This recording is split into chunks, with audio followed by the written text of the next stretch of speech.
今次個妝容主要重點會放喺臥蠶同埋面部嘅立體感上邊。首先將你個鼻影由鼻梁位置開始打到去眉毛部分，再慢慢 blend 開佢。之後高光嘅重點要用打圈圈嘅方式放喺鼻頭位置。當然鼻梁都要輕輕帶過，之後就喺唇上邊啦、下巴啦都輕輕上少少。影嘅話一樣用米色做咗打底先，之後就粉紅色搽喺眼頭同眼尾位置。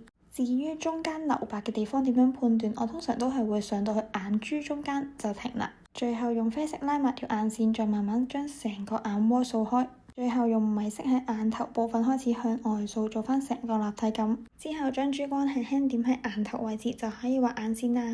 眼線就跟翻平時就咁水平畫就可以啦。最後掃一掃翻鬆佢。後重點就嚟啦，就到臥蠶位置，用呢支臥蠶筆喺眼珠中間下邊畫一條線。